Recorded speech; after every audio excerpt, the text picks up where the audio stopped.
And now, it's time for another Dice Tower review with Tom Vasel. One of the games that I never got a chance to play was Junta. It's an older game, and it was expensive to find. When I did see it, I would read that it was a really fun game, but fairly complicated, and I said, am I ever going to get around to playing this game? Well, then came Junta, Viva el Presidente, which is supposedly, when I heard about it, the same thing as Junta, but kind of a shortened down, simpler version of the game. Besides, I found that the game came with its own version of sunglasses. Well, hey, that's pretty cool. Is the game cool? Let's find out.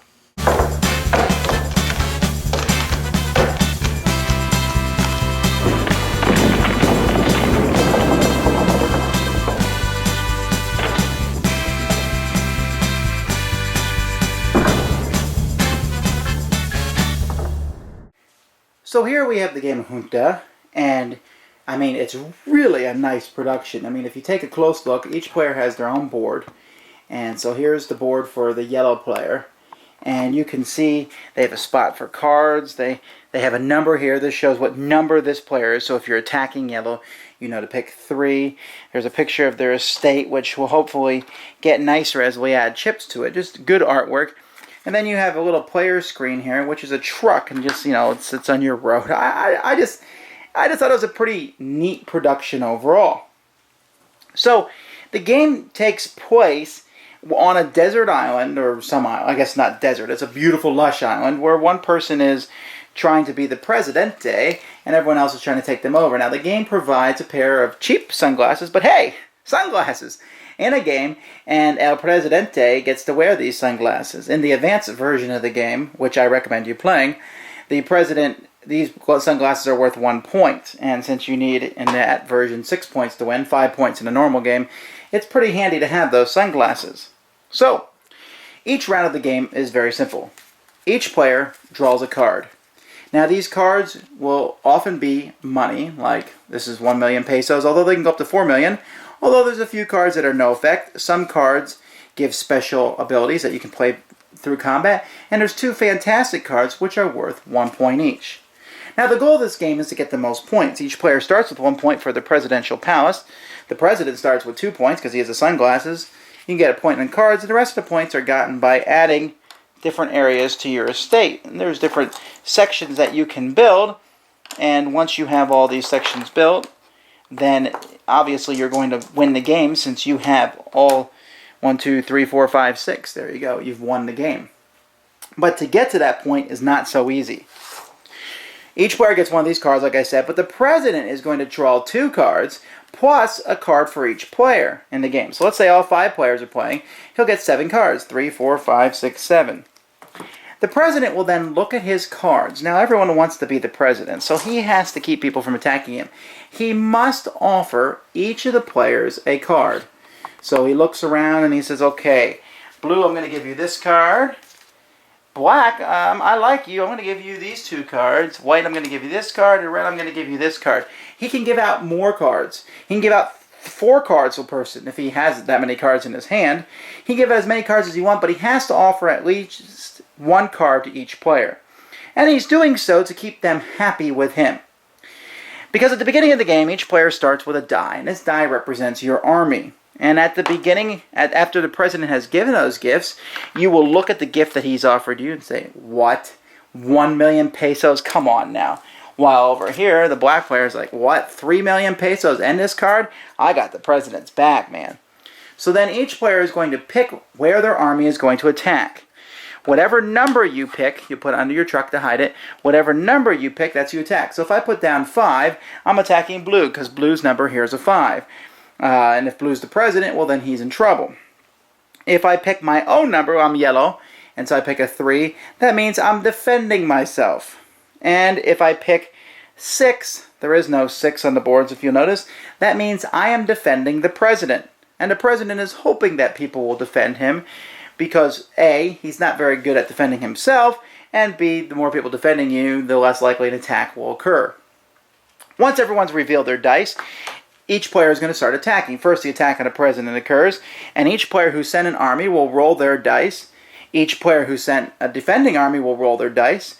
The president's armies always have to defend themselves. So let's say blue was the president. He always has to pick 6 with his armies, whether he has 1 or 2. So let's say he has 2 armies. Each of those armies is worth 1 point each. Each building you have is worth 1 point of defense, so he starts with 3. If I roll a 5 on the attack, I'm already winning, so hopefully some people are defending him. But if the attack value is greater, then the defender loses. Each attacker gets to steal a card from their hand randomly, and if in case of the president, the person who sent in the highest valued attack gets to become the new president and steal the glasses. And the game will continue. But you can attack other players too, simply to take from their wealth of cards that they might have in their hand. Of course, if they have no defense, they're just going to be using the numbers on the buildings in front of them, so that's a reason to build buildings, is because it gives you points and gives you defense. And then there's a lot of cards that you can play, like play before combat, destroy one opposing militia of your choice. So you always have different cards that you can play to help yourself both in defense and attack. And then at the end of a round, players can buy new things. They can, according to your reference card, nice handy dandy reference card by the way, they can spend 4 million pesos to buy a new building. So I say, ooh, I want the missile silo. Or they can spend 2 million to buy another militia, another army, and you can have up to 4 armies, and those armies can be sent to different places in the future. I could send 2 to attack number 2, I can send 1 to attack the president. And then my 4th army I can leave to defend myself. It doesn't matter what you do with your dice. The only restriction is you cannot both attack and defend the president. Crazy anyway. And then finally you can buy 1 card per turn. You can buy another card for 1 million pesos. So you don't like the card you have, pay 1 million pesos, get a new card. And that's the way the game progresses until someone has 5 victory points, or in the advanced version, 6 victory points. In the advanced version, the president can also offer armies up. And I recommend it because it's really not that advanced. It's a pretty simple game, but the game is about 2 things.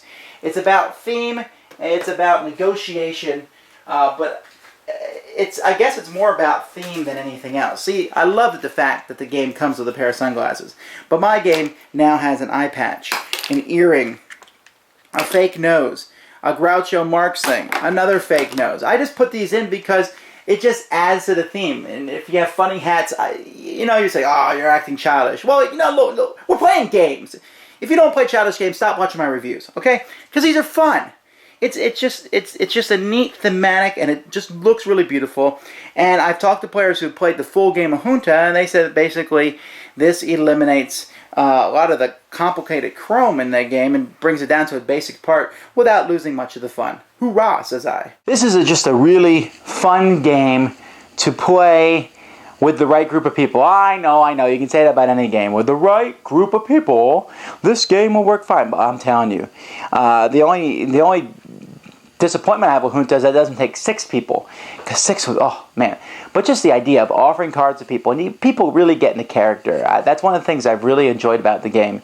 I played with people and just the way they play the game, and they'll be like, well, Mr. Presidente, this gift you offer me isn't enough to feed my whole family, and you could really get into it. Now, of course, the eye patch helps. You go buy your own, but the sunglasses, the whole thing just has this very thematic flair to it. And when you play like that, it's just a whole lot of fun. So, overall, it's one that I highly enjoy. It doesn't take that long, maybe an hour. Very enjoyable time, and there's so much interaction, so much talking back and forth, that it will be an experience that you'll find to be a great deal of fun. So that's Junta. If you like my review, click on the links around me. We'll see you next time. Thanks for joining us today. For more written, audio, and video reviews, as well as the #1 board game podcast, check out the website at www.thedicetower.com. Until then, this is Eric Summerer, and you've been watching The Dice Tower.